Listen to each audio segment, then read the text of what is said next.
से थोड़ा कोयला गिरा था। बेटा जमीन पर पड़ा कोयला उठाना चाहता था, पर आदमी ने उसे रोक दिया। उसे लगता था कि जमीन से चीजें उठाना शर्म है, लेकिन घर पर बीमार बेटे को जिस्म गर्म रखने के लिए आग थी। माँ को यकीन नहीं था कि पिता ने क्या किया। उसे इस झूठी शान की परवाह नहीं थी। वो अपने बेटे को लेकर सड़क पर कोयला बीनने आ गई, पर आखिर में एक कदम देर हो गई। उस दिन बेटा ठंड से मर गया, लेकिन किसी ने पिता को दोष नहीं दिया, क्योंकि बच्चे की मौत की असली वजह ठंड नहीं, गरीबी का ये दौर था। उनके 6 लोगों का परिवार एक ही बिस्तर पर सोता था और महीने के 16 शिलिंग की सरकारी मदद पर गुजारा करता था। वो भूरे ब्रेड में मिली बेकार चीजें खाते थे। घर का शराबी बाप सुधरने का नाम नहीं ले रहा था। रोज के थोड़े बहुत खर्चे भी वो शराब में उड़ा देता था। उस रात एक और बच्चा सर्दी नहीं झेल पाया। 6 लोगों का परिवार अब 4 का रह गया। जो पिता भगवान पर यकीन नहीं करता, अब प्रार्थना करने लगा, भगवान रहम करेंगे।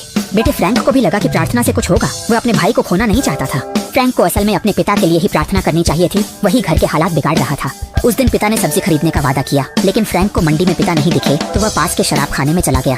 जैसा शक था, उसने पिता को शराब पीते देखा। पिता ने कहा, आखिरी जाम पीने दो। फ्रैंक अब बर्दाश्त नहीं कर सका। उसके भाई की अभी मौत हुई है, घर में खाने को कुछ नहीं है और वह पैसे से शराब पी रहा है।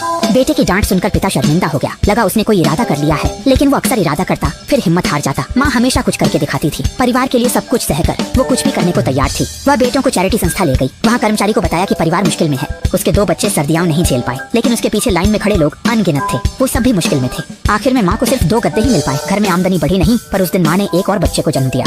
बच्चे को देखकर माँ ने पिता को उसकी नाकामी के लिए कोसा। वो नहीं चाहती थी कि उसके बच्चे के साथ अनहोनी हो। पिता को गुस्सा आया। वो खुद को साबित करना चाहता था। उसे बाहर कूड़ेदान में टायर मिला। फिर वो उस टायर के रबड़ से फ्रैंक के टूटे हुए जूतों की मरम्मत करने लगा। ऐसा करके उसने एक नए जूते के पैसे बचा लिए थे, जो कि एक जूता कमाने के बराबर था। लेकिन स्कूल में उन्हीं जूतों की वजह से फ्रैंक को परेशानी झेलनी पड़ी। सब फ्रैंक का मजाक उड़ा रहे थे कि उसके पास जूते तक नहीं है। फ्रैंक को बहुत बेइज्जती महसूस हुई। उसने जूते कूड़ेदान में फेंक दिए। टीचर को पता चला तो उन्होंने गुस्से में बच्चों को डांटा। उन्होंने बच्चों को सिखाया कि फटे पुराने जूते पहनना शर्म की बात नहीं है और गरीबी पर हंसना नहीं चाहिए। इन बातों का फ्रैंक के दिल पर गहरा असर हुआ। उसके विचार अपने अच्छे टीचर की वजह से गलत रास्ते पर नहीं गए। उसके पिता ने भी आखिरकार अकल से काम लिया। वो बाहर हर जगह काम ढूंढने लगा, पर चाहे उसने कितनी भी मिन्नतें क्यों न की हों, उसे हर जगह से मना कर दिया गया। आखिरकार उस दिन पिता को काम मिल ही गया। एक सीमेंट फैक्ट्री में सामान उठाने का। पिता ने अपने जूते अच्छे से चमकाए। माँ